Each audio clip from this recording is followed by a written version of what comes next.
విశ్వాసము ద్వారా నెమ్మది, విశ్వాసము ద్వారా కాపుదల.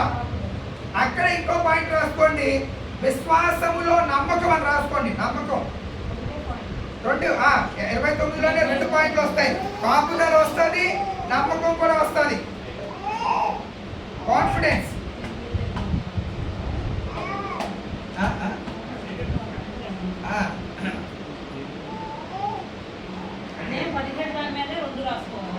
అంతేనా? 17 పాయింట్ తర్వాత 18 పాయింట్ కూడా 2 పాయింట్లు రాసుకోండి. కాబట్టి 29 వచనంలోనే ఉంటాయి. మీరు పైన కూడా 2 పాయింట్లు ఒక దాంట్లో రాసుకున్నారా? నమ్ముటలో విశ్వాసము, దూరం నుండి చూచుటలో విశ్వాసం కాదు, అది వేరు ఇది వేరు రాసుకోవాలా. ఆ పాయింట్ వేరు, ఈ పాయింట్ వేరు. అంటే మీరు నెంబరింగ్ మార్చుకోవాలి. తర్వాత అక్కడ మీరు జాగ్రత్తగా వినండి, 2 విషయాలు చెప్తున్నాను. కాపుదల, నమ్మకము. కాపుదల, నమ్మకం. ఏంటి కాపుదల, ఏంటి నమ్మకం చెప్పండి. ఎక్కడి నుంచి వెళ్తున్నారు?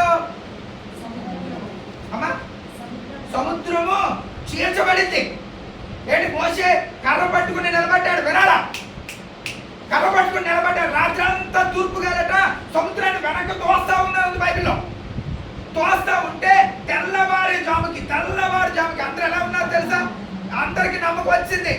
అందరికీ నమ్మకం వచ్చింది, ఏదో గొప్ప కార్యం ఇక్కడ జరగబోతుంది. తెల్లారినప్పటికి ఏం జరిగిపోయింది తెలుసా? ఎర్ర సముద్రము 2 పాయలైపోయింది. దేవునికి స్తోత్రం చెల్లిద్దాం. హల్లెలూయా. ఎంత నమ్మకం ఉండాలంటే దాంట్లో నడిచి వెళ్ళాలంటే. ఎవరు నన్ను నిన్న ఉదయం అడిగారు, ఏంటంటే అది ఎత్తు బలాలు ఉంటాయి కదని. నువ్వు అడిగావునా? ఏమంటే సముద్రం అంటే ఏమంటే మామూలుగా ఉండదుగా, చిన్నదైనా సముద్రమే. అంటే అందులో నుంచి నడిచి వెళ్ళాలంటే ఎంత నమ్మకం ఉండాలో.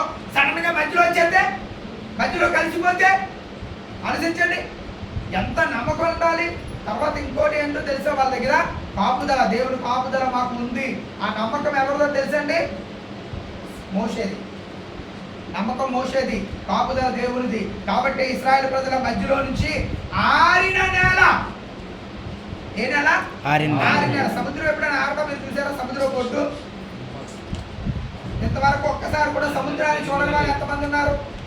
సముద్రాన్ని చూడని వాళ్ళు ఒక్కసారి కూడా మేము సముద్రం చూడలేదు అన్నారు ఎవరైనా ఉన్నారా? సముద్రం చూడలేదా? మనం చూపించాం కదా. మీరు వెళ్ళిపోయారు కదా. మనం మన కత్తరాలు చూపించాను కదా, కనపడదు కదా. రేపు సముద్రాన్ని చూడలేదు చూసామా? చూడలేదా? సముద్రం చూడలేదా? మరి ఏవేవో చూపిస్తారు, సముద్రం చూపించలేదా? తీసుకెళ్ళవా? బండి తీసుకోమని నీళ్ళు ఇస్తున్నాం కదా, అదే చూపించిన నాయ గారు. బండి తీసుకోమని నీళ్ళు అది సముద్రమేనమ్మా. అమ్మ అదే సముద్రం అంటే విసిరితేనంటే కానీ నీకు అర్థం కాదు. ఓకే, ఏమంటే తర్వాత ఐగుప్తులు కూడా వెళ్ళిపోయారట. వెళ్ళారా? ఇశ్రాయేలు ప్రజలు యువతల నుంచి అవతలకి దాటేశారు. నమ్మకంతో దేవుడి కాపుదలతో దాటేశారు. ఐగుప్తులు కూడా 600 రథాలు, ఒకటి కాదు 2 కాదు, ఎన్ని రథాలు? 600 రథాలు, శ్రేష్టమైన రథాలు. మధ్యలోకి వెళ్ళేటప్పటికి ఇశ్రాయేలు ప్రజలు అవతలకి వెళ్ళిపోయారు. మోషేతో దేవుడు చెప్పాడు, మోషే వెళ్ళాలని చెయ్యా, పైకెత్తు, నీ కర్ర పైకెత్తాను. కానీ 2 కలిసిపోయేటప్పటికంట ఒక్కడ మిగలలేదు అట్టండి. ఐగుప్తులు ఒక్కడు మిగలేదు. రాజు ఒక్కడు అవతల ఉన్నాడు, ఆడు మాత్రం మునిగాడు. ఆయనకి రక్షణ వచ్చిందో లేదో తెలియదు. మరి మనకి ఏమండి, ఆయనకి రక్షణ వచ్చిందో లేదో, ఎంత ఏడిశాడో. ఇశ్రాయేలు ప్రజల తరపున దేవుడే యుద్ధం చేస్తున్నాడనే విషయం ఆయనకి అర్థమైపోయి ఉండాలి. అవునా కదా? అంటే మన తరపు నుంచి యుద్ధం ఎవరు చేస్తారండి? మనం ఎవరు కాపుదల్లో ఉన్నాం? మనకు కావాల్సింది నమ్మకం. అంటే యుద్ధం ఎవరు చేస్తాడు? ఎవరు చేస్తారమ్మా? నమ్మకం మనదే. యుద్ధము యెహోవాదే. యుద్ధము యెహోవా. గట్టిగా పాడదాం. యుద్ధము యెహోవాదే. యుద్ధము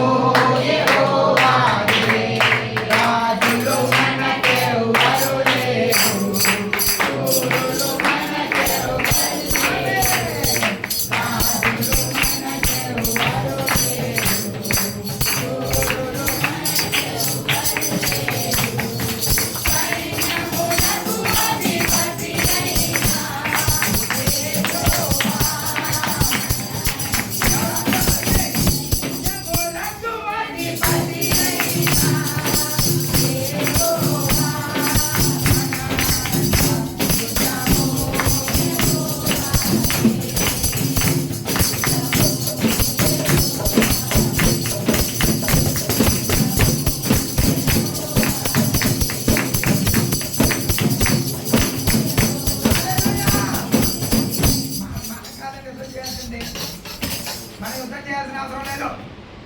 మనం ఏం చేయాలా? నమ్మకం ఉంచితే చాలు, కార్యాలు దేవుడు చేసుకెళ్ళిపోయి. 3 రోజుల్లో విశ్వాసాన్ని గురించి మాత్రమే ఎందుకు మాట్లాడారో తెలుసా? మన విశ్వాసం అనేది మనకు అవసరము. విశ్వాసం అనేది మనకి చాలా అవసరం. విశ్వాసం లేకుండా దేవునికి ఇష్టమైనట అసాధ్యం. మన దేవునికి ఇష్టంగా లేకపోతే ఏంటి ఉపయోగం? ఏమండి, నాకు విశ్వాసం లేకుండా దేవుని ఇష్టంగా ఉండలేను. 3 రోజులు ఉపవాసం ఉంటే ఏంటి ఉపయోగం నాకు? ఏమండి, ఉపయోగమే ఉందా? చెడు మీరు అన్ని దిన అంతసేపు మీరు దేవుని మందిరంలో కూర్చొని పాటలు పాడి ప్రార్థన చేసి వాక్యాన్ని విని ధ్యానించి మనసులో వాక్యాన్ని పెట్టుకోకుండా దేవుడు అంటే నమ్మకం లేకుండా బయటికి వెళ్ళిపోయిన ఏంటి ఉపయోగం? 3 రోజులు వ్యర్థమైపోదా? ఏమండి, ఈ 3 రోజుల్లో మీరు నేర్చుకున్న ఒకే ఒక విషయం ఏంటో తెలుసా? నమ్మకం. విశ్వాసం అంటే ఏంటమ్మా? నమ్మకం. నమ్మకమే. విశ్వాసం అంటే ఏంటి? నమ్మకం. నమ్మకం. ఏమి నమ్మకం? దేవుడు మనతో ఉన్నాడని నమ్మకం. దేవుడు ఏ కార్యమైనా చేయగలరని నమ్మకం. మన తరపున యుద్ధం చేయగలనే నమ్మకం. మీకు అందరికీ నా మాట చెప్తున్నాను, మీకు ఎవరిదైనా ఏదైనా అప్పు ఉందనుకోండి, లేకపోతే బాధలు ఉన్నాయనుకోండి, సమస్యలు అనుకోండి, అవతలు గొడవ కొత్తలు అనుకోండి, మీరు ఏం చేయాలి తెలుసా? ప్రభువా నీకు వందనాలు అయినా అంతే. ఏమన్నాలా? ప్రభువా నీకు వందనాలు అంతే, ఇంకో మాట అక్కర్లే. ఏమంటే ఆ మాట నువ్వు చెప్పావంటే దేవుడి యుద్ధం స్టార్ట్ అయిపోతుంది. దేవుడి స్టార్ట్ అయిపోతే నువ్వు చేస్తే ఎన్ని రోజులు చేయగలుగుతావు? దెబ్బలాట. అమ్మ మీరు చేస్తారు, మీరు రాలే గొడవ కాదు. పగలు రాత్రి అర్ధరాత్రి మధ్యరాత్రి తెల్లారుజామున ఉదయాన్నే బ్రేక్ఫాస్ట్ చేసేటప్పుడు సూపర్. ఆ గొడవ కాదు మనకు కావాల్సింది. ఆయన కానీ మొదలెట్టాడంటే ఆ పరిస్థితి ఎలా ఉంటుందో తెలుసా? అన్ని విషయాలు మీరు నమ్మకం మాత్రమే ఉంచండి. మాట మీరు పలకొద్దు. ఎవరి మీదకి యుద్ధానికి వెళ్ళొద్దు. ఎవరితో మీరు ఒక మాట కూడా పలకొద్దు. మీరు ఏం చేయాలా? ప్రార్థన చేయాలంతే. చిన్న ప్రార్థన చేయడమే. అదే మనం ఏం చేద్దాం తెలుసా? ఉన్నతమైన స్థితి తీసుకెళ్ళిపోతే అవతల వాడితో యుద్ధం చేస్తుంది. నీకు అవతల వాడితో నీకు ఏం చేస్తుంది? యుద్ధం. యుద్ధం ఎవరిదే? యుద్ధం ఎవరిది? ఏమంటే ఎవరిదండి? మనం చేయాల్సిన ఒకే ఒక పని కళ్ళు మూసుకుని ప్రార్థన చేయడమే. దేవా నీకు వందనాలని చెప్పడమే. దేవా నీకు వందనాలని చెప్తే సరిపోతే ఏం అక్కర్లే. ఏమండి, ఇది మీరు నేర్చుకోవాలి. ఇది నేర్చుకోవాలి. ఏం నేర్చుకోవాలా? అవతల వాడు మిమ్మల్ని తిడుతున్నప్పుడు చదువునాడు ఒకసారి. మత్తయి సువార్త 5:11-12 వచ్చినాడు. అది గుర్తు పెట్టుకోవాలి. నేను పదే మీతో నేను జ్ఞాపకం చేస్తున్నది అదే. అవతల వాడు మిమ్మల్ని ఏమనంటే మీకు పౌరుషం రాకూడదు. 5:11 వచ్చిన నా నిమిత్తము జనులు మిమ్మల్ని నిందించి నివేదన అబద్ధముగా చెడ్డ మాటలలో పలుకున్నప్పుడు మీరు ధన్యులు, సంతోషించి ఆనందించుడి. పరలోకమందు మీ ఫలం అధికమవును. ఎక్కడైనా గొడవడమనుందా? అవతల అంటున్న మాటకి కౌంటర్ వేయమనుందా? లేదు. మనం కౌంటర్ వేయాల్సిన అవసరం లేదు. కౌంటర్ ఎవడేస్తారో తెలుసా? మీ తరపున ఎవడేస్తాడు? కౌంటర్ ఫైల్ అంటారు. లా తెలిసిన వాళ్ళకి అర్థమవుతుంది. కౌంటర్ ఫైల్ అంటారు. ఆ కౌంటర్ నువ్వు వేయాల్సిన అవసరం లేదు. ఫైల్ ప్రభు చేస్తాడు. ఏమండి, నీ పక్షమున దేవుడు పోరాడడం మొదలంటే నీ ముందు ఎవడ నిలవగలవు? దేవుడి ముందు ఎవడ నిలవగలరా? ఆయన కంటే న్యాయవంతుడు ఎవరైనా ఉన్నారా? ఏమండి, నీ పాపుదల దేవుడు ఎంత గొప్పగా ఉంటుందో తెలుసా? ఇశ్రాయేలు ప్రజలు ఐగుప్తు నుంచి బయలుదేరిన తర్వాత కష్టం వచ్చినా, ఎదురుకుండా ఎర్ర సముద్రం వచ్చినా ఏమండి భయపడలేదు. మోస భయపడలేరా? కాపుదల, నమ్మకంతో అవతలకి దాటిపోయాడు. విశ్వాసములో కాపుదల, విశ్వాసములో నమ్మకం. మనకి ఆ మాట జ్ఞాపకం ఉంచుకోవాలి. 30వ వచనం చదువుదాం.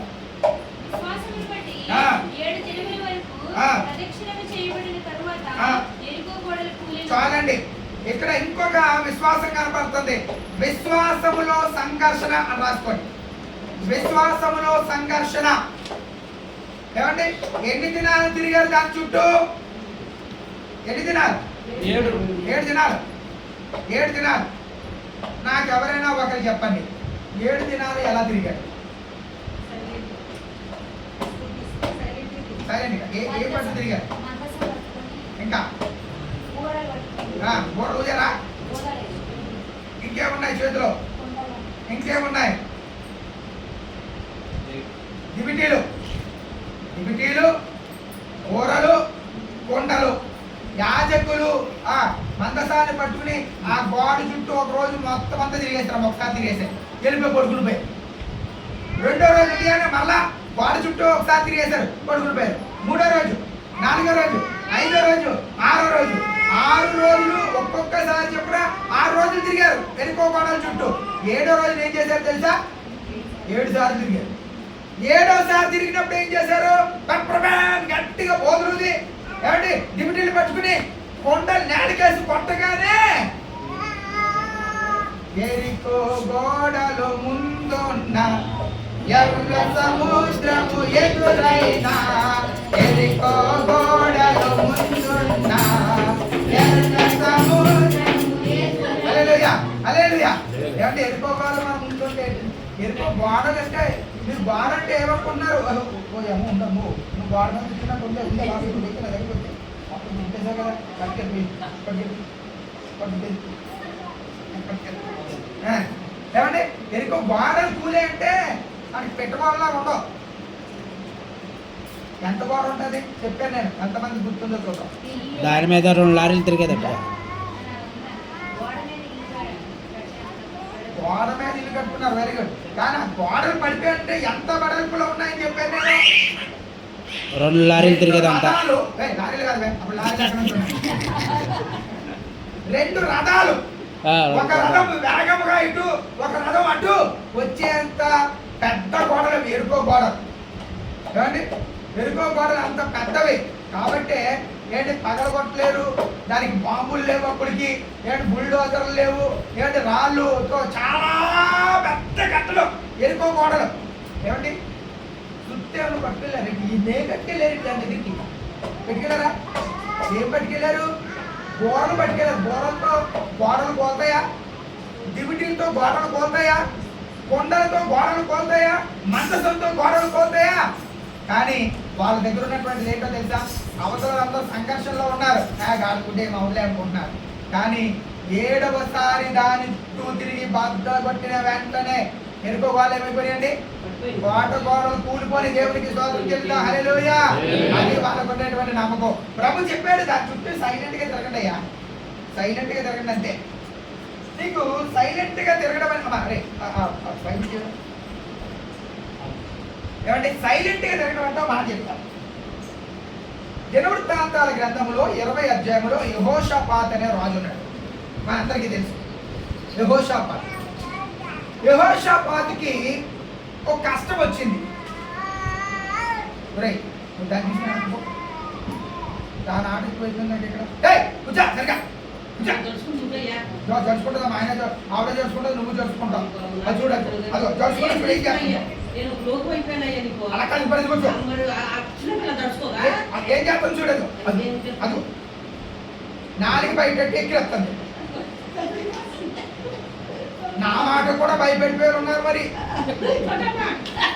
ఏం చేయమంటారు చెప్పు? డాన్స్ కూడా వేస్తుంది ఇక్కడ. ఏం చేద్దాం చెప్పు? నువ్వు డాన్స్ చేస్తే నేను ఏ వాక్యం చెప్తాను. ఇప్పుడు నా దగ్గరకు వస్తే ఎక్కడ మరి నేను ఎక్కడ పక్క తీసుకెళ్ళి నాకు వాక్యం రావట్లేదు, పక్క తీసుకెళ్ళి. ఏమండి కష్టం వచ్చింది. ఏం కష్టం తెలుసా? యూదా వారు చిన్న దేశం, యూదా దేశం చిన్న దేశం. ఆ యూదా దేశం మీదకి ఒకేసారి 3 రాజులు వచ్చారు. 3 రాజులు. అది ఎలా ఉంటుందంటే ఒకవైపు సముద్రం, 3 వైపుల భూభాగం ఉంటుంది. జాగ్రత్తగా 3 వైపుల భూభాగం, ఒకవైపు సముద్రం ఉంటుంది. కుడివైపు నుంచి శత్రువు వచ్చాడు, ఎడమ వైపు నుంచి శత్రువు వచ్చాడు, వెనక నుండి శత్రువు వచ్చేసి దీని మీదకి అటాక్ చేస్తాడు. పారిపోదాము అనుకునేటప్పటికి ముందు సముద్రం ఉంది. ముందు ఏముంది? సముద్రం ఉంది. ఎటు పారిపోతారు? ఎటు వెళ్ళినా ప్రమాదమే. ఇటు ప్రమాదం ఉంది, ఇటు ప్రమాదం ఉంది, వెనకాల ప్రమాదం ఉంది. ఒకవేళ పారిపోదామంటే ముందేమో పెద్ద సముద్రం ఉంది. పోనీ పడవలేసుకుని పారిపోయారు అనుకుందాం. ఒకడు సాగుకప్పుడు చల్లగా చెప్పాడు. ఏమన్నాడు తెలుసా? అయ్యా సిరియనులు అనేటువంటి వారు కూడా మన మీదకి యుద్ధానికి వచ్చారు. వాళ్ళు సముద్రపు అవతల అసాసాన్ తామా అనేటువంటి ప్రాంతంలో యుద్ధానికి సిద్ధంగా ఉన్నారు. అంటే సముద్రం దాటి వెళ్ళినా ప్రమాదం. కష్టం. సముద్రం దాటి వెళ్ళినా కష్టం. ఇప్పుడు ఏం చేయాలా? ఏం చేయాలి చెప్పండి? యెహోషాపాతు ఏం చేశాడు తెలుసా? ఓయ్ నాయనా, మన అందరూ మోకాలేద్దాం. అవతలేమో కత్తెట్టుకుని యుద్ధానికి వచ్చాడు. అవతల వాడు కత్తెట్టుకుని యుద్ధానికి వచ్చాడు. ఇద్దరు కత్తెట్టుకుని వచ్చాడు. యువతలు బల్లి పెట్టుకుని యుద్ధానికి వచ్చాడు. ఏంటి యెహోషాపాతు ఏం చేస్తారని తెలుసా? అక్కడ మంచి మాట్లాడబడుతుంది. అయితే యెహోషాపాతు యెహోవా యొక్క మనస్సు నిలుపుకున్నాడు. దేవునికి స్తోత్రం చెల్లిద్దాం. హల్లెలూయా. దేవుడు మాట్లాడడం మొదలెట్టాడండి. ప్రభా ఏం చేయమంటావు? మూడు వైపుల నుంచి శత్రువులు ఉన్నారు.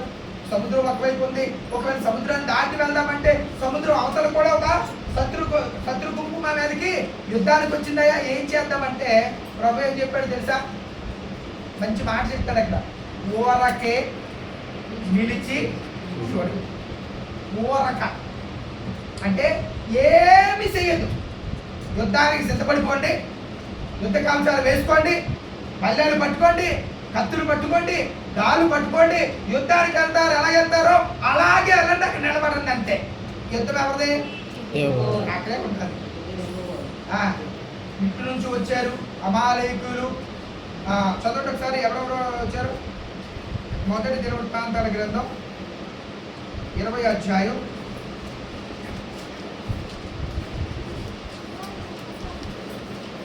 2వ దినవృత్తాంతం. మొదటిగా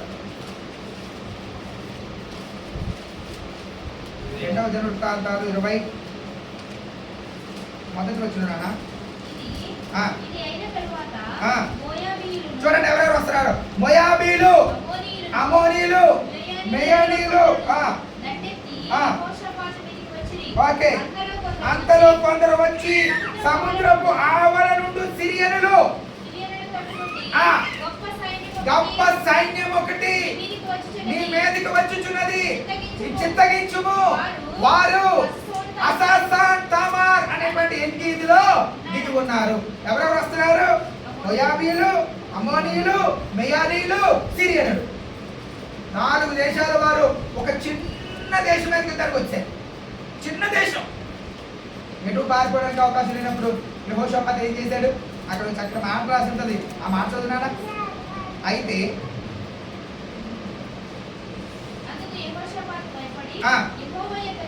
యెహోవా యొద్ద విచారించుటకు మనస్సు నిలుపుకుని. చాలండి. యోధా అంతటా ఉపవాస దినం చాటించడమా? అంతేనా? చదువునా? ఏమంటే అవతల యుద్ధం వచ్చేస్తే ఉపవాసం ఉండమంటాడండి. ఎంత గుండె ధైర్యం ఉండాలి. మరణం వచ్చింది ఒకవైపు నుంచి కాదు. ఎన్ని వైపుల నుంచి మరణం? 4 వైపుల నుంచి మరణం వస్తే ఆ రాజు ఆ ప్రజలను ఎలా తప్పించాలని ఆలోచన చేయాలి. కానీ ఏం చేస్తున్నాడు తెలుసా?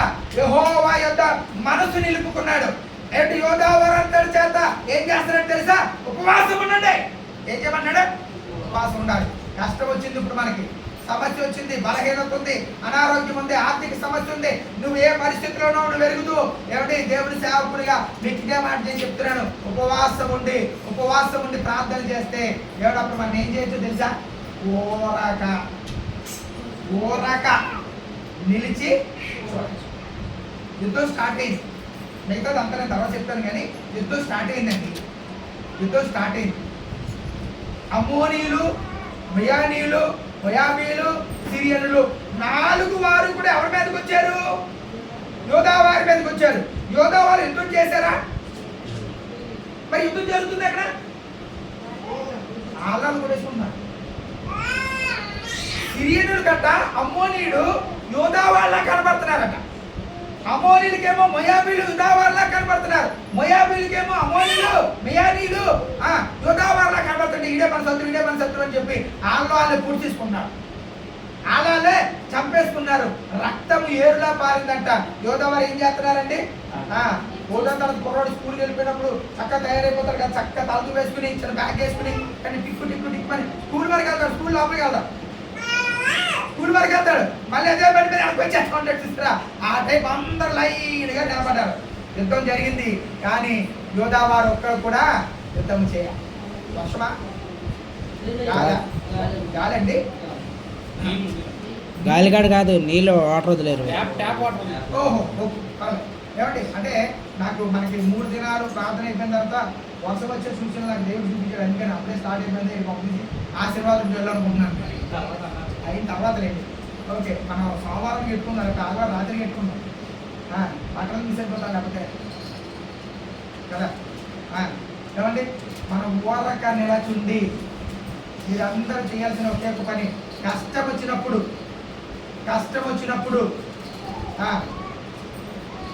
ఇక్కడ ఇంకో విషయం కూడా మీకు చెప్పాలి. ఇంకో విషయం, రోడ్డుకు అడ్డుగా నిలబడి అమ్మా, రోడ్డుకు అడ్డుగా నిలబడి లేకపోతే రోడ్డుకు అడ్డుగా మోకాలేసి అవతల నుంచి 10 పేర్లు రాని వచ్చేస్తుంటే ఉపవాసం ఉండి ప్రార్థన చేయకండి. మీకు అన్నమాట మనల్ని జోడించుకున్నట్టు అవుతుంది ఫస్ట్, తర్వాత ఆ తొక్కి వెళ్ళిపోతాడు. ప్రమాదానికి ఎదురెళ్ళమని దేవుడు ఎక్కడా చెప్పలేదు, గుర్తుపెట్టుకోండి. వాక్యాన్ని జాగ్రత్తగా మీరు అర్థం చేసుకోవాలి. కష్టం నీకు వస్తుంది, కష్టం ఎదురకుండా ఉంది, అప్పుడు ప్రార్థించే అంతే తప్ప కష్టానికి ఎదురుకుంటే కొట్టని చెప్పనుకోండి, తొక్క తీసేస్తాడు అవతల వచ్చి. మీరు అర్థం చేసుకోవాలి. 4 వైపుల నుంచి యుద్ధం వచ్చినప్పుడు యుద్ధానికి సిద్ధపడి వెళ్ళి ప్రార్థన చేయాలా. ప్రార్థన చేశాక దేవుడు చెప్తే యుద్ధానికి సిద్ధపడ్డాడు. చాలా వ్యత్యాసం ఉంది రెండింటికి చాలా వ్యత్యాసం ఉంది. కాబట్టి గమనించుకోండి. ఏమండి, ఖచ్చితంగా ఇప్పుడు చాలా మంది ఇలాంటి వాక్యాలు విన్న తర్వాత ప్రభువా రేపు మా స్కూల్కి సర్వీస్ చేయాలని ఉపవాసాలను ప్రార్థన చేశారు కనుక ఉపవాసాలు మా ప్రార్థన అక్కడ పనికి